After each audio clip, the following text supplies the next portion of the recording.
Thank you, Alex. Good morning, good evening, good afternoon, everybody. Thank you for joining us here at our first Mental Health First Aid England conversation about menopause. Menopause, the menopause and midlife is one of my remits. I'm the new chair. I've been in for probably just over 2 months, and so there's a couple of things that are on my remit, and menopause is one of them. So this is not the last of these conversations that we will be having. I'd really like to start by introducing our guests. I think that's the best way to start. What we're planning for this session is that it's going to be more of a conversation than a Q&A. And there are some themes and some areas that we want to cover. Some of this may be triggering for some people because some of us may talk about our own experiences, or you may recognize yourself in that. But one of the things that we wanted to do is to have a very real, honest and raw conversation about the menopause and the impact that it has on mental health and well-being.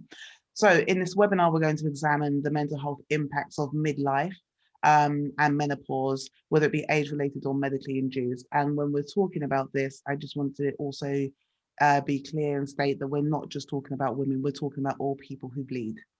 Because we want to be inclusive in these conversations, and especially because when we're starting to think about the impact on people's mental health and well-being and in the workplace.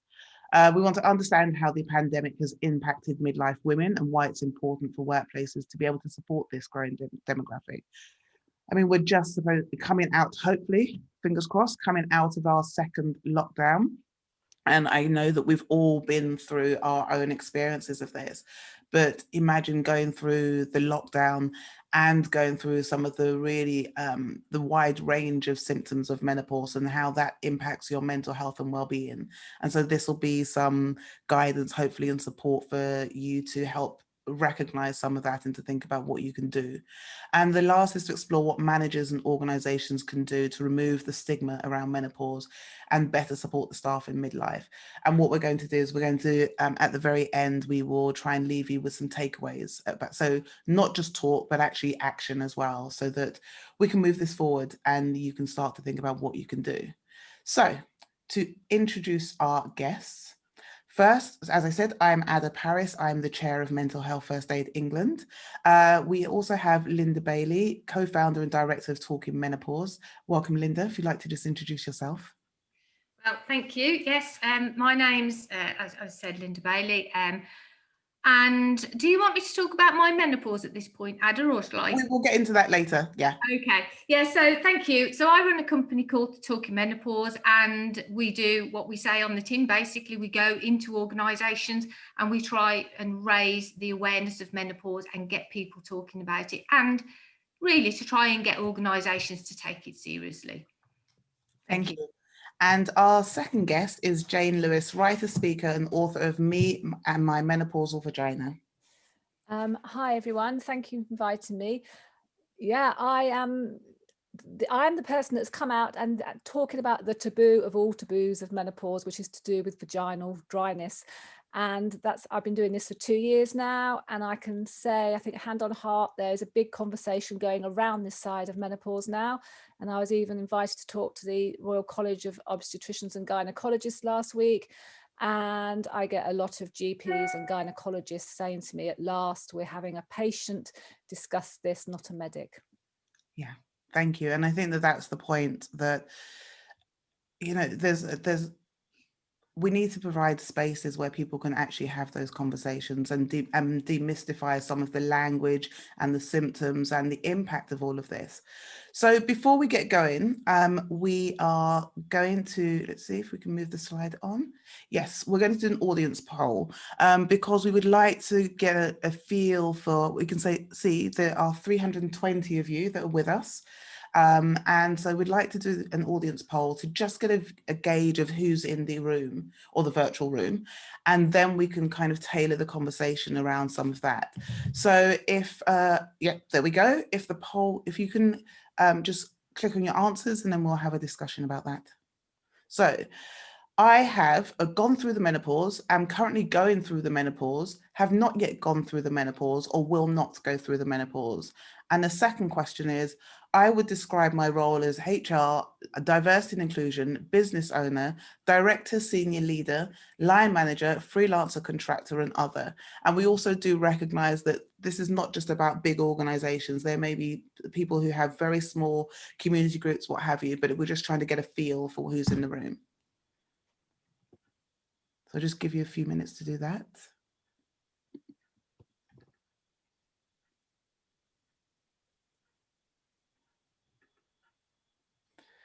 Great, so let's see.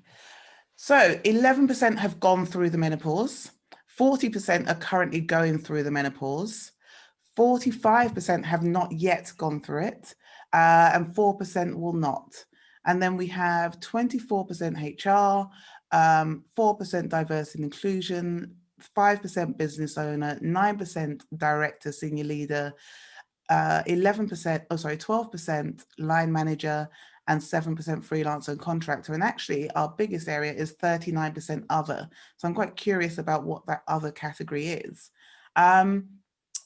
So I think where I would like to start is to actually ask Linda and Jane to just share a little bit about your own menopause story, first of all, before we get into the first question, because of how it can impact. It'd be good to share where your story is. Okay, shall I start then? Please, Linda. So I think in order to put my story in context, I was a police officer in West Midlands Police for 30 years actually, and at around about 28 years of that service, where I absolutely loved my job and loved to go to work every day, and that didn't really falter, I started to get really anxious about how to carry out my role at work. I managed threat, risk and harm for the second biggest police organisation in the country. And yet I started to get to a stage where I felt I couldn't even manage myself. And my anxiety levels were so severe that I couldn't even go out of my front door.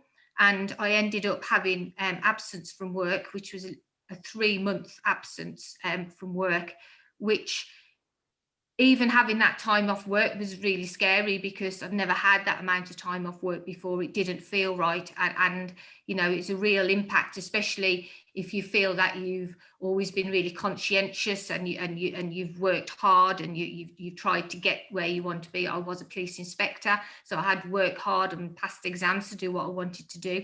And this anxiety, and I started to have heart palpitations as well. And I didn't know I was going through menopause, and that was the biggest shock for me because I didn't think I was old enough, which I know probably sounds absolutely ridiculous because I was, you know, 47, 48, so of course I was old enough, but I didn't know, and nobody else seemed to know as well. And my employers were really supportive of me as an individual, but they didn't know either. So when I actually went back to work, nobody was talking about it. And an organisation of 11,000 people, around 30% of that organisation are identified as female. Then how can we not be talking about it? And we covered equality and diversity and everything else. So when I started to feel better, which was a long time, I started to do things at work to try and raise awareness of menopause in the workplace, and started to have conversations. And it's the response you get to saying the actual word, because if somebody asked me how I was, I would deliberately say, I feel menopausal today. And then I'd have, what are you talking about? Why are you saying that to me? What does that mean? And so it almost felt like I went on a one-person crusade to try and change the narrative, to try and change the conversation. And I literally had a handful of leaflets and went around the conurbation, if you like, of the West Midlands, from Coventry to Wolverhampton, saying, come and join me, come and talk to me. Let's try and change how we view menopause in this organisation. Let's talk about it. And the Director of Human Resources, who happened to be male, He was very, very supportive, and we'd have these conversations around what we could do. And then afterwards, he would come up to me and go, "What was the name of that organisation?" He said, "What was the name of that website?" So yeah, and inequality and diversity meetings, for example, people would laugh. Sometimes they would laugh about the symptoms that. Yeah. That we And I think that actually, because to your point, you've raised one of the questions, somebody's put a question in the chat box that we're going to come address later, but it is that thing of how do you know that you're menopausal? But I just want to go to Jane to share just a little bit about your menopause story. Yeah, hi, I'm 54 now, but my sort of problem started at 45, and I didn't really know what menopause was. I thought you had hot flushes, very heavy periods, and possibly went slightly mad, and then over and done with, life resumed as normal. I had absolutely no idea what can happen to the vagina, the vulva, the bladder, and the whole pelvic floor area. I haven't worked, you know, as in day to day, worked every day going to an office or something, but I had my children young. I had 3 children very quickly. I had a very good life. I guess I had a horse, that was my life. And I had a business that also was a wedding florist. And it's called vaginal dryness, one of those 34 plus symptoms, and it's brushed off as nothing. And believe me, I know women who have committed suicide due to vaginal dryness. And I was suicidal myself because I could not sit on my horse. I could not wear pants. I could not wear jeans for a year. I couldn't be intimate. I was having repeat UTIs, which is so common in the perimenopause, postmenopausal woman, constantly at the doctors for antibiotics. I know nurses that had to give up their job because they can no longer wear their uniform, and people in the fire, you know, the uniforms they're wearing. And my life, I was so incredibly low. I've got 3 daughters, and I thought, this taboo cannot carry on into the next generations. So I had some counselling with someone called Diane Danzenbrink, and I decided to write a book. I put the book together. I'm dyslexic. I couldn't write it, so my middle daughter wrote it for me 2 years ago. So they fully understand, and we really talk about it. And I'm amazed 2 years on, it's still selling very well, but also that a lot of men and women, but men, because the sexual side, you know, a lot of women stop having sex because it's painful. And when you start talking about that, men, you know, if you start talking about vaginal dryness, their head's slightly down. But when you say the sex life potentially stops, ears are all here. Because it has a huge knock-on effect, whether you're in a same-sex relationship or not. It has a huge. And I think that's the point as well, that for a lot of people, it's about how does it impact them.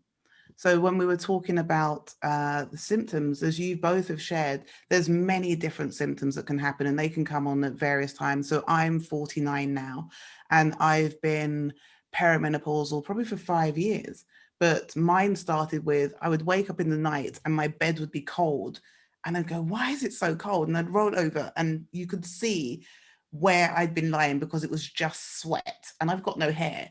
And so I was going, why is everything so cold and so wet? And it was these hot flushes, you know, night sweats and hot and cold flushes in the day. And I went to my GP, and, you know, we also have to recognize that because there are so many symptoms, it can be difficult for GPs to try and recognize what's going on. But I went to my GPs and I said, look, this is what's happening. And they can do blood tests, but there are so many different symptoms that people have, that when I started recognizing what they were, I decided that I'm going to speak about it publicly. And I remember some friends going, God, menopause shouldn't define you. You talk about it all the time. It's all you talk about. And I said, just wait until it starts. And then, you know, when they started having, well, first of all, I remember one of my friends, she didn't even recognize what it was, because one of the big symptoms is brain fog. And I think people don't really recognize that. And I remember being in a situation where somebody would accept that pregnant women have brain fog, and they have this kind of, they call it mummy brain or what have you, baby brain or whatever they call it. But menopausal women have a very similar thing, that I can be with people that I've known for years and then it's just gone, completely gone. There was actually a great video on YouTube of a comedian who describes perimenopause brain brilliantly. She says, it's a bit like you lose a noun and discover 10 adjectives to describe the same thing. So instead of saying this is a cup, you go, it's blue. You'll find every other word. And that has a real impact on your confidence. And then if you're in a work environment, that will also have an impact on your mental health and well-being. I mean, Linda, do you want to add anything to that? Yeah, I was just going to add my own little story from yesterday evening, actually. I put the empty tins of dog food in the fridge last night rather than the carton of cream. And before, that would have sent me over the edge. It would have sent me completely over the edge, because I would think, I've got Alzheimer's, I'm losing it, I can't cope, what am I doing? That is most ridiculous, that's stupid, why am I doing that? But because I've started to understand my symptoms and I recognise that these things will happen, then it's taken a little bit of the anxiousness away from it. And I actually told my husband that I'd done it, whereas before I would have hidden that and I wouldn't have said anything. And if he'd have pointed it out to me, I would have got really angry and really upset, and we would ended up having an argument. And so I thought, for me, after 4 or 5 years, wow, I've made some progress. Yeah.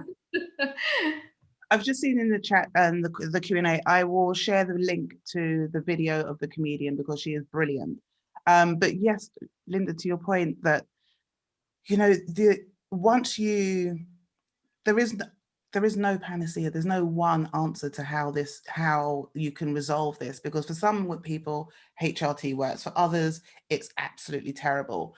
But you know, being able to talk about it and to recognize that this is severely impacting people is a starting point. I mean, I remember in the pre-call, Linda, you and I spoke about the fact that I've never suffered from clinical depression.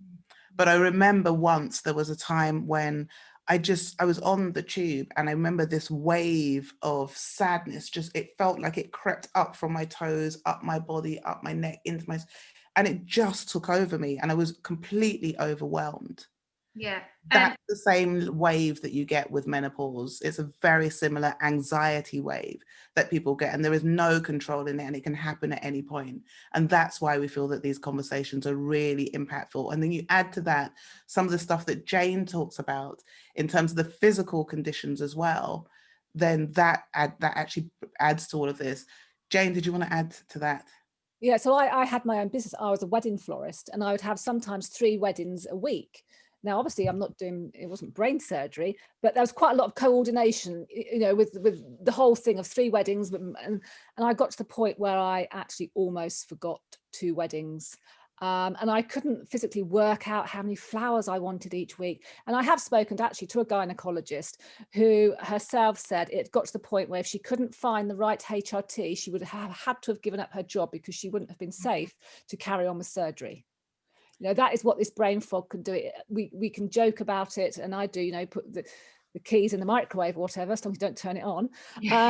But you know, it has serious sides to it as well. When you've got lawyers, you know, and all those sorts of things. Yeah. I mean, I saw an article a couple of weeks ago that said that in this country, we are losing lots of our top female surgeons because they are going through the menopause and they don't have the support.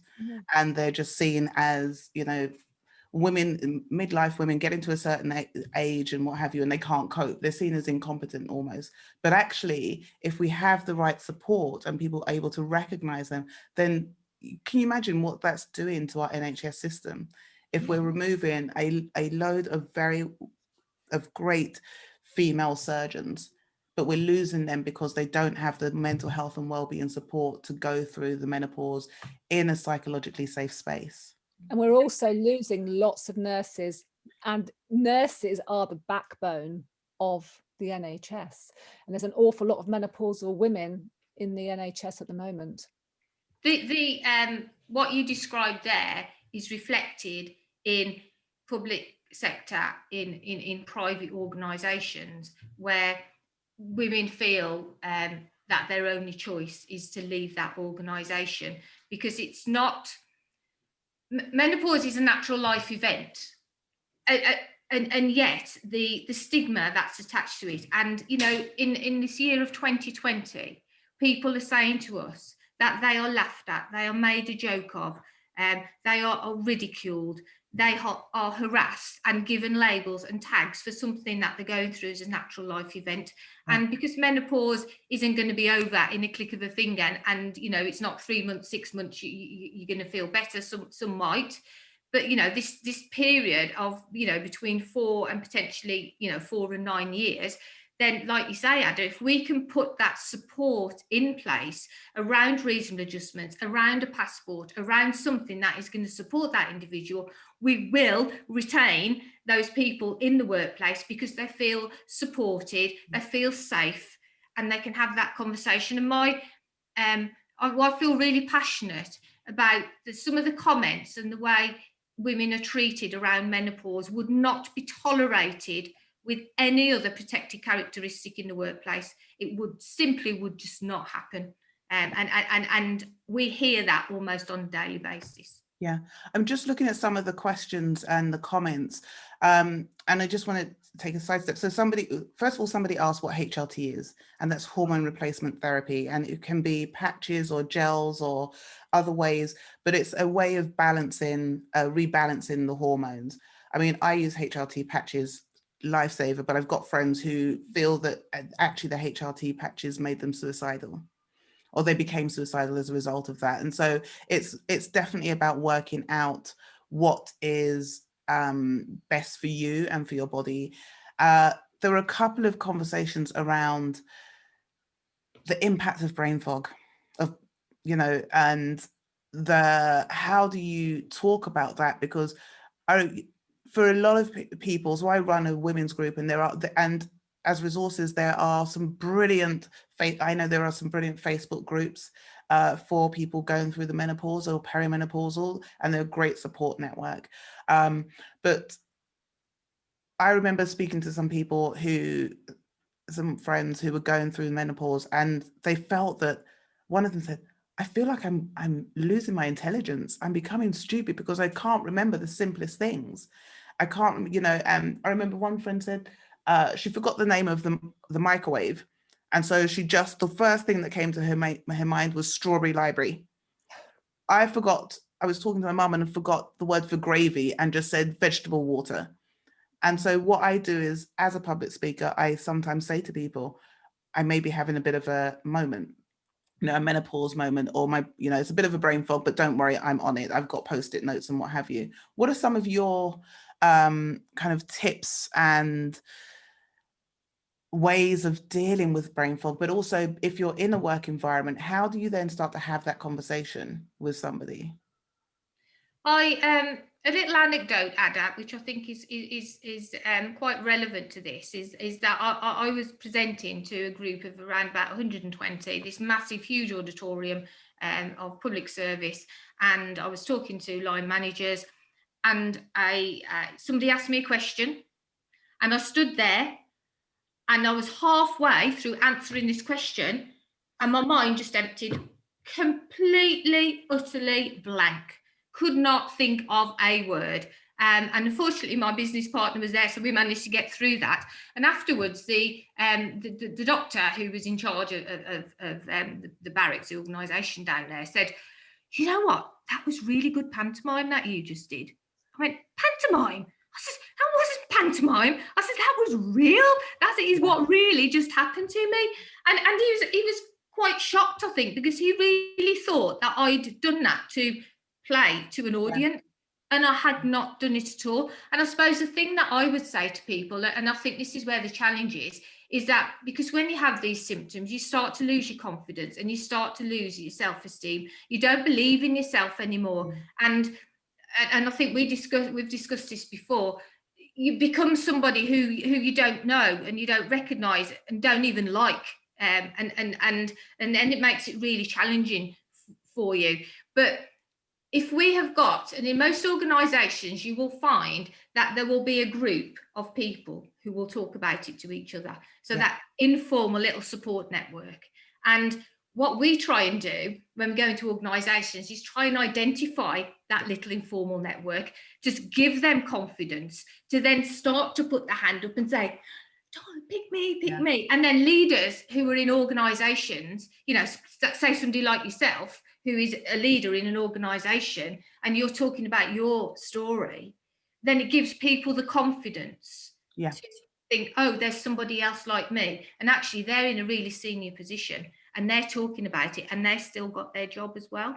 And I think that certainly helps. I'm just going to go to Jane. We're just going to round off this question, and then we're going to move into the next one. But Jane, I just wanted you to talk about some of the physical impact that happens with menopause and how that can impact mental health and well-being. So I haven't actually had one hot sweat, because that's a bit of a myth that we all have them. Lots of women don't have them. But what I had was anxiety, I guess.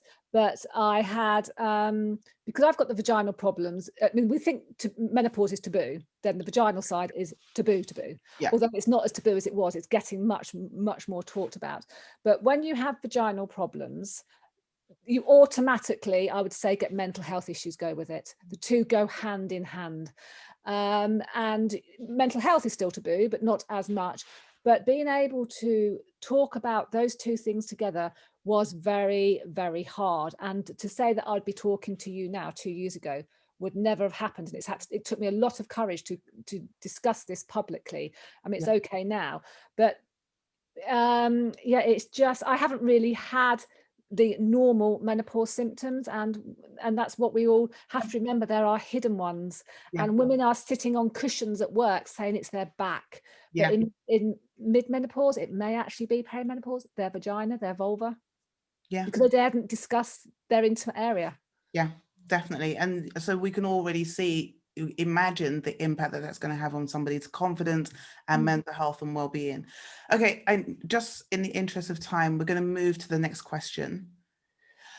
So, and this is a big one, and I know we had some great conversations around this. How has the pandemic further impacted the well-being of midlife women and those going through the menopause? And, you know, in the pre-call, we spoke about the fact that we're just in the second lockdown, coming out of the second lockdown, but the first one was, 12 weeks, however long it was. Imagine being somebody who's going through, we were talking about midlife women in this case, midlife woman, perimenopausal, going through the menopause, homeschooling, and responsible for everything, and you're locked inside the home with everybody and you still have to cope with everything. That can further exacerbate some of the symptoms of menopause, because one of the things that there's so many symptoms. One of the symptoms people don't recognize of menopause is also hives. You can break out in hives, and you'll think it's food allergies, it's all these other things, but stressful situation can also add to that. And so you're in lockdown, you've got all of these things going, you're already going through menopause, perimenopause or menopause, and then your body breaks out in hives. So I'd like just both of you to speak about how you feel, and I'll start with you, Jane, how you feel that the pandemic has further impacted people going through menopause. So for myself personally, in real times, it hasn't hugely impacted my day-to-day life because I don't go out to work, but it has really impacted me emotionally because 2 of my children live abroad. One in New Zealand and one in China. The likelihood of me seeing them is going to be a very, very long time indeed. And then my other child around the corner. But I've actually, it's changed. I've become quite angry through lockdown, actually. For those that have, because I think of the women that you just spoken about. You've got your single mum, and there are a lot of single mums in perimenopause, menopause, with young teenagers on their own, with minimal money. And I've been getting, I think, very worked up for those that haven't got a voice. So if I wasn't campaigning for my vaginal things, I'd be campaigning for those that need a lot of help in that area through lockdown. Because, with most people now working from home in some capacity, they're not in the office. So it's probably harder for some people, line managers, HR, what have you, to pick up on the other nuances of somebody going through menopause and all of this whilst they're sitting at home in their screen, because we just see people through the Zoom, through online videos at the moment. Linda, what are your thoughts on this? Well, as you know, there is a support group that I'm still part of, and the questions or the issues coming up from that support group are, first of all, access to GP, for example, because as you've said, you know, there is no direct access, but we also know there are challenges around GPs anyway, if we're going to talk to them about menopause, and these increased levels of anxiety, and actually, like you've just said, being in the home together with people who we're not always in the home together. I mean, obviously, Jane speaks about being apart, but then other people are having some issues around actually being in that same space all the time as well, because we do sometimes try and hide or mask our symptoms from other people, and we can do that home as well. But now we're in this more confined space, then people can see that, so those irritability levels can come up. And you know, if you talk about teenagers, if you've got puberty and menopause in the same house, you know that that in itself is well, Jane's face just went, oh. I know she did. So that in itself, look, we're laughing about it, but actually we're laughing because we know how very real it is for all concerned. Having to contain the teenagers, and a lot of women in my group are having to literally contain the teenagers and keep them in from going out. That has been incredibly stressful for them, incredibly stressful. Yeah. And you know, when you've got these challenges yourself around trying to manage your mood, your concentration, your irritability, because you can get this sudden surge of rage, you know, as you're going through that, and then let's say you put puberty within that as well, and you know, a lot of women talk about this despair that the relationship with you know, their offspring, if you like, has deteriorated, because that they know what they're doing and they can feel what's happening, but not being able to actually control it sometimes. And then, like Jane says, the issue around money, you know, whether I'm going to be furloughed, traveling, you know, can be a huge issue for menopausal women if you're traveling to work, or then if you're not going into work, that fear about what does my job look like? Am I still going to have a job?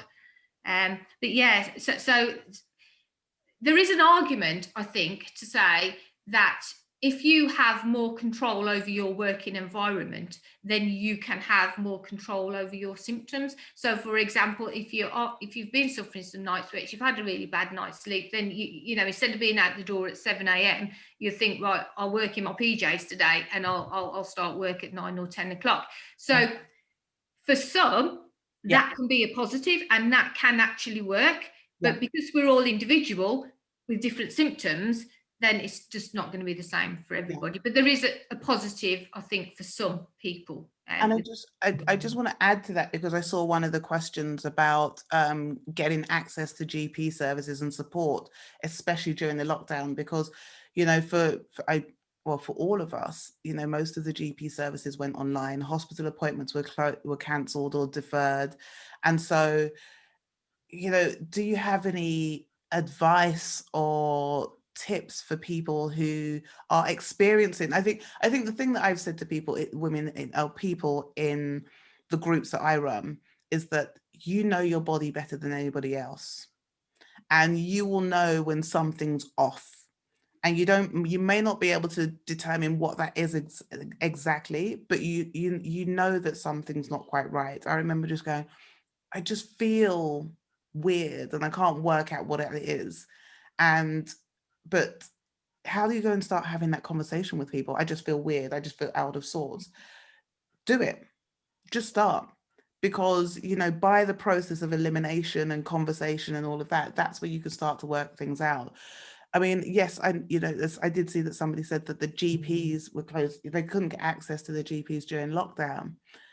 Are there other places that you could look for support? There are menopause associations and organizations and chat rooms and what have you that could provide a first line of inquiry for yourself. Where would you suggest people go? Linda? I think there is a huge value in some of the groups and having that conversation, because a lot of us are suffering in silence or have suffered in silence. And I know certainly within Facebook groups that there is a whole wealth of information and a whole wealth of support, and it's that opportunity to talk about those symptoms. It's that opportunity to provide, oh well, I've tried this and this worked for me. You know, it might not work for you, but at least it's something that you might want to try. And there is an issue around GP services, because a lot of people go into the GP with menopausal symptoms are not getting that support because of the lack of knowledge sometimes with GP. Or, as some people in the Q&A said, there's a lot of antidepressants being prescribed. Yeah, Dr. Louise Newson, who is one of the leading doctors for menopause within the UK, she did a survey with her, with 3,000 women, and 66% of those women were offered antidepressants. Wow. For menopause. And there, as I understand it, I'm not a medic, but there is no scientific evidence to say that antidepressants are going to support low hormone levels in making you better. So I think that's a real challenge. Jane, what are your kind of thoughts and advice around dealing with some of the physical symptoms, especially during a pandemic and lockdown? So yeah, as Linda said, the groups are great. You do have to sometimes weedle out the misinformation, because there is a lot of misinformation in them, but as moral support, a lot of them are really good. But what I have been saying all along is that with the vagina-vulval problems, especially the vulva, because everyone assumes an itch is thrush, and actually it very often is not thrush at all. And women need to be examined, and GPs can see you. They have to see you for certain things. So you have to, which is really hard if you're feeling down and you're feeling that you've lost your sort of mojo. But I've had a lot of women that I've said, look, they have to see you. That's it. You need to go. And a lot of women have actually been diagnosed with certain skin conditions of the vulva that can in time turn cancerous. So as you said at the beginning, we know our own body, and GPs are not closed enough to say they can't see you. They can see you, and you just have the courage to push if you feel you need to. And with that, somebody else in the Q&A mentioned about language. Because, you know, we're going through all of these symptoms. Are there any, you know, or how can people support their partners who are starting to exhibit some signs? And what kind of language and support do you think that people could give?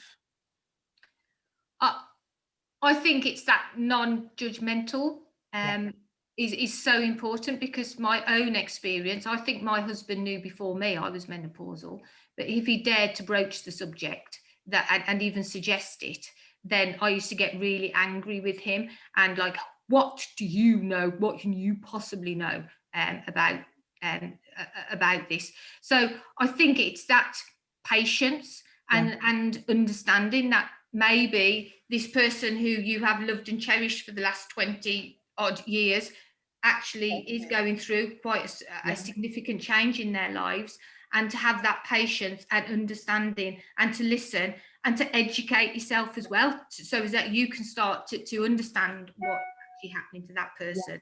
I mean, I'm currently going through the mental health first aider training, and so, you know, even just to what you're talking about, just thinking that the algae, you know, the framework itself could be the same framework that you use to have a conversation with somebody. So, you know, assess and listen non-judgmentally and all of those things. Because menopause has a profound impact on mental health and well-being, and it's not, you know, and it's not something that's recognized as official, as far as I'm aware. It's not officially recognized as a mental health issue. But the more that we talk about it, and the more that we educate ourselves, and the more that we speak about it in the public sphere, then we can start to change things. Right, we're going to move on to the next question, because I want to leave some time for Q&A at the end. And can I just say, I really thank you all for all the questions that are going into the Q&A box at the moment. Because I know that we don't have time to address all of them, but what we will do is we're going to have a debrief after this session and think about what we can do with some of that, because this is a topic that is not going to go away, and it's something that we are going to keep talking about and try and provide some support for. But the final audience poll: how comfortable and confident would you feel about having a conversation about menopause and mental health in the workplace? So we're just going to pop that up. So are you very comfortable and confident, comfortable and confident enough? I wouldn't feel confident, but I would try. Not very confident at all. I wouldn't know where to start. It's not my place to have those conversations.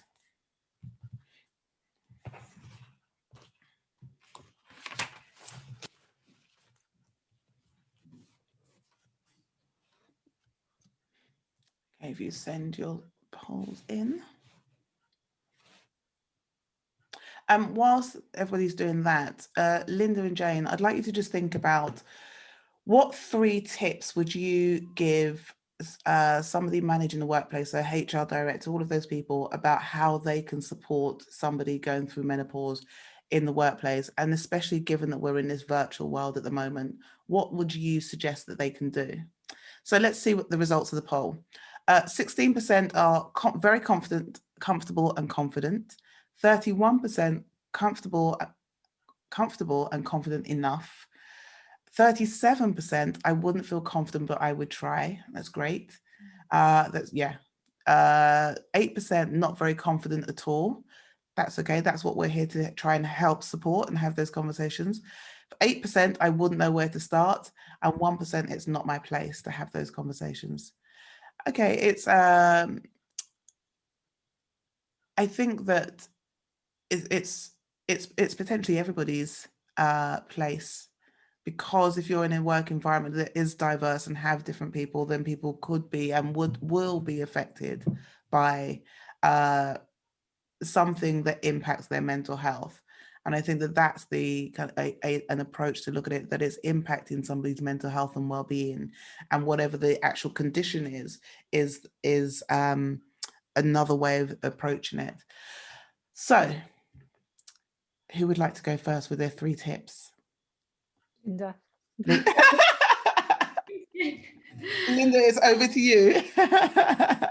I would invite everybody on this webinar to go back into the workplace and have a look and ask yourself the question, is menopause visible in your workplace? And when I say visible, is it present in your absence management, your performance management? Do you have information on your intranet, for example? Do line managers know where to go to get information about menopause? Are they comfortable to have that sensitive conversation? Do women or people who are going through menopause, do they know where to go to get help? Is there a safe place? Is there somebody they can talk to? So for me, it's about educate, because we all need to know about it. And if you can't see the word, if you go back into your workplace and you type menopause into your intranet and nothing comes back, then there's your answer to me. Thank you. Jane. Yeah, well, I don't go to work, but what I would say is that every woman is going to go through menopause. They may not choose or be able to have a baby. Every woman will go through menopause, and that will affect every man in one way or another. So that includes every female boss, every male boss, whatever, so it affects everyone. Menopause will affect everyone and the workplace in some way or another. And all I can say is I take my hands off to you all who do go to work every day, because I couldn't do it. Yeah. What would my advice be? To talk about it. To talk about it and talk about it. And yes, it's in many ways, I'm going to make a comparison here, but in many ways, it's a bit like anti-racism and racism in the workplace. We just have to talk about it. We have to, as uncomfortable as it may be, these are things that impact everybody. They are systemic. They will, even if you are not the person going through it, then, or have been through it, you will be impacted in some way, because it's, most women, most people who have a vagina or have had will go through this in some capacity. And we are walking around in society and working in places with people who experience it. And it can have a profound impact on the way that we work. And so there needs to be a level of understanding, empathy, and understanding and recognizing that it can impact people, as I shared earlier, it can impact people in even just the anxiety waves that happen. That is very similar to what happens when people experience depression. It's a very physical thing that you cannot control in that moment. And so if we can have empathy for people who have depression, and we recognize that, then we should have a very similar empathy for people who are experiencing menopause or going through those symptoms and tackling with that. Okay, we are going to the Q&A now. We've got, let's see, about 10 minutes left. And there were 2 questions that just popped up that were sent to me, and I'm going to ask them and then open up the floor. So some of these asked, I have a male colleague with whom I had a conversation a few months ago in which he was quite aggressively aired his views that giving menopausal women special treatment was a load of nonsense. I have had no idea how to answer him. How would you start to challenge this view in a gentle way, as I'm in no way comfortable with challenging people aggressively myself? So. Whoa, totally unacceptable behaviour, can I just say first off. But in my experience, if you have had that kind of conversation with an individual of that nature, then you won't go back for the second conversation, because you won't feel confident to go back for a second conversation. So I would be looking at finding another person or another line manager, or even maybe a female line manager, or somebody who you can trust, who you can have that conversation with, and you won't be speaking out of turn, you won't be speaking out of line, but you are actively and quite rightly seeking support and help for what you need. So I would suggest not going back to the same person, to an alternative line manager, or to somebody in HR, occupational health, somebody who can give you that help and support. Yeah, and to that point, I think that going back to my previous question, one of the things that employers and workplaces could do is make it publicly known that there is a space for people to talk about menopause. Because when I started talking about it on social media and with friends and what have you, I'd get private messages from people going, oh, thank you. And I've got a question. I'm not quite sure who to ask, but I've noticed this change in my body or something. And so just by providing the space and being public and saying we are providing the space for people to talk about this means that it shows that you're taking it seriously as an employer. And it shows that people have somewhere to go to as a starting point. Sorry, Ada, I just want to say that surrounding menopause, we know that menopause is this transition, as our bodies change. But menopause is so much more than just how we change within our bodies, because there is a taboo, there is a stigma, there are outdated views, and that kind of behaviour that has just been spoken about should, at some point be challenged by somebody, even if it's not you. But it's trying to create that culture that it is completely and utterly unacceptable to get that kind of response. And if you're a line manager, then you should support your member of staff through bereavement, menopause, cancer, whatever you want. Then that is your role as that line manager. And I feel so passionately about it, because if you haven't got that support within your line manager, who is your first point of contact for help and support, then it's a challenge. It is a challenge. Yeah. But if anybody wants to speak to me at all after this, I'm quite happy to do so, because I'm really happy to give some advice and support around that. Thank you. Jane, what kind of levels of support do you think, from your experience and knowledge, what kind of support could people give? Well, it's not so much support, but what I want to just say is that hysterectomies were given to cure hysteria. Yeah. And it is not that long ago that women were being put in asylums on the average of our age group for their menopausal symptoms. And in many ways, we haven't hugely moved forward. We are now by talking about this, but there are women still having ECT treatment at this type of Could you just explain ECT treatment just for... You say, Linda, what's that? I can't remember the term. Electrical stimulation of the brain. Yeah, and so ECT is still happening. And women are, you know, still going into their mental health care is not good, and that's how asylums came about, and that sort of stigma is still around us as mad menopausal women. You know, the comedy shows from the 70s, a lot of that is still around. Yeah, and to add to that, and it was something that Jane, you and I mentioned earlier, was about the fact that we also need to recognize there are cultural differences. So Black women, women of color will have very different experiences of menopause, not only symptoms, but of the levels of treatment. And also trans people who bleed will also have, you know, and I think it was you, Jane, who mentioned that earlier. So those that have transitioned from female to male, I don't particularly know so much the other way around, but I think the problems are much less. They will have had very high testosterone to become male, but the vast majority will still have a vagina and a cervix and a vulva, and they should have a smear test, but they want to forget the fact that they were female. But because they're having that very high level of testosterone and they're not warned, and a lot of them suffer with bladder conditions and urogenital atrophy, which is basically vaginal dryness, and unaware of it. So, you know, you may have someone who has transitioned from female to male, and you may think, oh, they're going to the toilet quite a lot, or all these sort of subtle symptoms, and they can be suffering also. Yeah. Yeah, and I mean, it's not, we don't have enough time in this session to be able to address all of those things, but I just thought it was important to also flag those types of those things up for other ways that people can start to look out for things.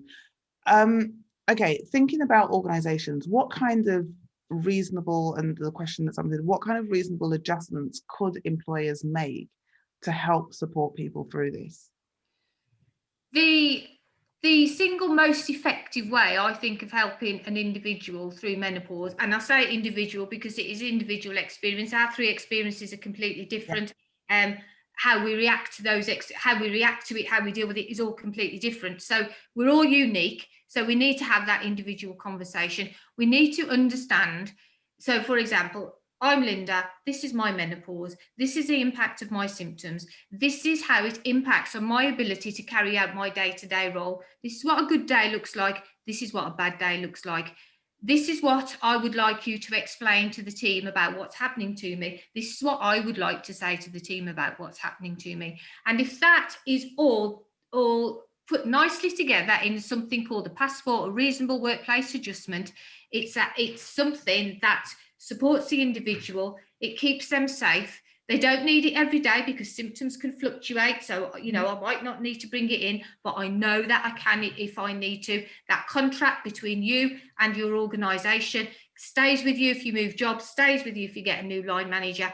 I think that is the single most effective way that you can support an individual in the workplace. Highly recommend it. I saw recently in the news that there are some organizations that are allowing people to take menstrual days off, time off for related to menstrual cycles. So if you're having a period, then actually you need to have, because well, all of us here will know that sometimes you can have such bad cramps that you feel ill and you feel sick and what have you. And so I've seen that some organizations are starting to recognize that and giving people days off, the opportunity to take that time off or to make that time up, or to, you know, to be able to cope with their situation. It's like what Linda, when you said earlier about people working from home and being able to say, oh, you know what, I just need to stay in bed this morning because I just feel terrible and I can't cope and my emotions are a roller coaster and I know that I can't do that, but let me give myself some breathing space and then get up again. And I think that working from home during this pandemic has given people more flexibility, and I think that is something that organizations need to really think about. How do they maintain that once we start to get back into going into the office and workplace and what have you? Okay, so we're at the end, and before we go, I just want to remind people that if their mental health state has been affected, that they can speak to their mental health first aiders if they have them at the organisation, or Samaritans, or there's the Shout Crisis text line, which is free and available 24/7. Thank you all for joining us in this conversation. I hope that you found it useful and insightful. As I said, this is the first of our series of gender, but also, you know, for me, it's really important that we do continue to have these open and public conversations about menopause. I would like to thank Linda. I'd like to thank Jane for being part of this and for sharing your own stories and views and experiences. And that is it. Thank you all. Yes, we will. Gosh, I've just got a note to say we've had over 100 questions. So I think that's probably the most questions. I think this has been the highest attended or booked, the most subscriptions for an event. I think this is the highest attended webinar that we've had and the most questions. So we can't just make this a one-off. This, you know, it can't be a one-off. And so we're going to debrief and have a look at those questions and see what else we can do. But thank you again and take care. Thank you. Bye-bye. Bye.